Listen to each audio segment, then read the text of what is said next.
Good morning. Today is Monday, January 23rd, 2023. Today is Rosh Chodesh. Happy Rosh Chodesh. And the mitzvah of Rosh Chodesh appears in this week's Torah portion, the Parsha of Bo. When God says, Vayomer Hashem el Moshe vel Aaron, God speaks to Moshe and Aaron and says to them, Be'eretz Mitzrayim lemor, while they are still in Egypt. So this mitzvah is going to be while they are still slaves, not yet freed. HaChodesh hazeh lochem Rosh Chodashim. This shall be for you the new appearance of the moon, the new cycle of the moon shall be for you Rosh Chodashim, the beginning of the Jewish month. You will now start to follow the lunar calendar. And we celebrate the birth of our nation with a new calendar. While the nations around them worshiped the sun and followed a solar calendar, just like the nations around us follow a solar calendar, God tells us to announce our independence by adopting a new calendar, a lunar calendar. Because the difference between time that is marked by the sun and time that is marked by the moon is fundamental to what it means to be a Jewish person. The sun is constant. It's a daily, predictable, routine occurrence. Every year it's exactly the same on that date. You know in advance and you can expect it, where it's going to be, when it rises, when it sets. It's static. In fact, we use the sun as a metaphor for what is static and does not change. The famous line that's repeated over and over in the book of Koheles, Ecclesiastes, Ein kol chadash tachas hashemesh. There's nothing new under the sun. Because if it's under the sun, it's routine. It happens unchangingly. By contrast, the word for the lunar month is chodesh. The word chodesh comes from the word chadash, new. The moon, lunar calendar, the moon is renewed on a monthly basis. It gets smaller and smaller and smaller. It appears to us to disappear, and then it is reborn. It's renewed. And that's the reason that this is the first mitzvah, because this is how we announce our independence. And this is why it occurs, it is given to us while we are still in Egypt, because it is the ultimate differentiation between the culture and approach to life of Egypt and our approach. Ours is a calendar born in suffering and in persecution, in the depth of slavery in Egypt, in a place of no hope of redemption, in a civilization that says, and this is central to their identity, that they will endure without end, no change. And our calendar says, at the very lowest moment, at the very darkest moment, when there is the decline of the moon, in fact, that darkness, that decline, is only the preparation for its rebirth. Our calendar is a fundamental expression of optimism and the potential for miraculous change. And with the adoption of our calendar, we broke the chains of ceaseless oppression, and we became a free people whose history mirrors the cycles of the moon, for whom no darkness can lead to despair, because we already know the darkness leads to light. And you see this character within the Jewish people even before our narrative of the Exodus from Egypt. Let's start with Moshe, the central character of Exodus and of the whole Torah.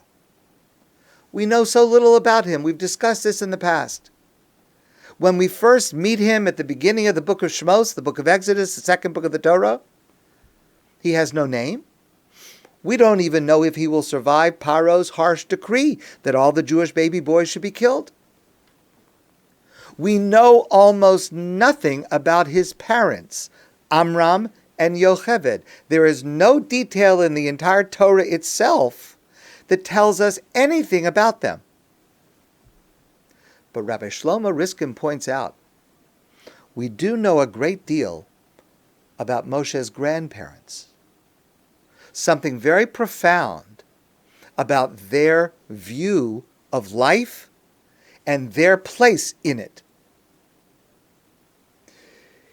His father's parents and his mother's parents, they were living in the depths of slavery, decades before the Exodus, at a time when it was pure persecution, no end in sight.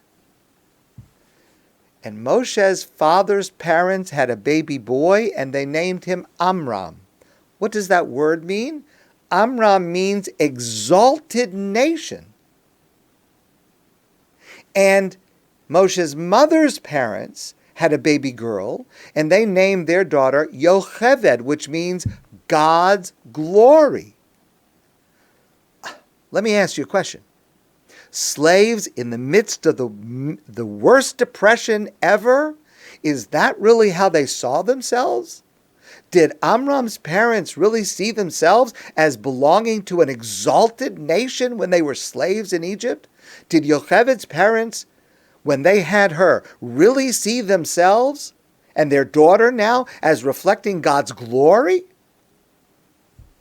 Yes. Because even before the mitzvah of Rosh Chodesh that elucidates this, they were not attuned to the sun, where everything stays the same, where whatever it is that we're suffering now is going to exist forever in a static manner. They were attuned even then to the moon, to the possibility of change, to the potential of change, to the potential of rebirth and redemption, even at that early date. The adoption of the lunar calendar was a dramatic break with Egyptian culture that dramatized our freedom.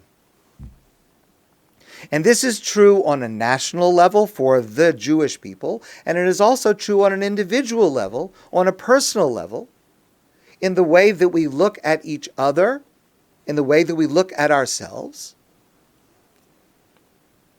Do we look at ourselves or others in a way that sees them or us as static? The way you are now, you're not going to change, that's it, you're going to stay the same. Or do we recognize that every single human being has the capability, has the potential to change, to make a drastic break with their past, not to be weighed down by what exists right now, but to be able to look forward to a different future?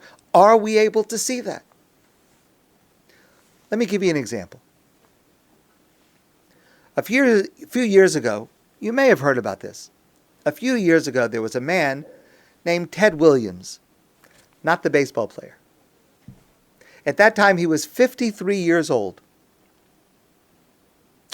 He had trained as a radio announcer, so his voice was his life. And then his life went downhill. He became an alcoholic. He was homeless for 14 years in Columbus, Ohio. And then he managed to become sober. But he was still homeless. And so he was panhandling, begging by the side of the road. And he was holding up a sign. And the sign said, "I have a God-given gift of voice." Because that's what he had. But of course, he had no opportunity to use it in any way. I have a God-given gift of voice. And a man named Doral Chenoweth came by. He sees this man. He sees the sign, and he says, "Let me hear you say something." And he makes a YouTube video. You should be able to find this on YouTube. It received millions of views. And what you see is startling. What you see is this man who has wild hair, dirty clothes.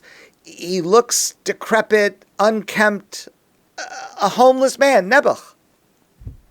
The kind of person that most of us would either ignore or try to avoid. And then he opens his mouth, and his voice does not match his appearance. He has this smooth, professional, baritone voice, polished, professional. So this video goes viral on YouTube. Millions of people see it. He starts to get job offers. And he got jobs from this. He became a spokesperson for Kraft Mac and Cheese, for MSNBC, for the Cleveland Cavaliers. And he was reunited with his family. He was able to get his life back on track. Amazing. It's an amazing story. But the other part of the story is this man, Doral Chenoweth. He's driving, just a regular guy. He sees a homeless man. He stops. Okay, that's already something quite remarkable. He talks to him. This is even more remarkable. He makes a video of this man and puts it on YouTube. So people that know him said, "We're not surprised. This is the kind of guy he is." Doral himself said about himself, "This is part of my faith. You may not be able to help someone with money, but at least you can say hello and look at them." Now, of course, what this man did is much more than just say hello and look at him, although that in itself is a great step. But here's what another friend of his said. He sees possibilities others don't see and acts on them. It is a tremendous gift to be able to look at someone and see beyond the facade, beyond the superficial. To see not how they look, but how they might be if given the chance. And that is a real life example of what God teaches us in our Declaration of Independence by proclaiming our lunar calendar. My friends, I want to wish you a great day, and I look forward to seeing you soon in person.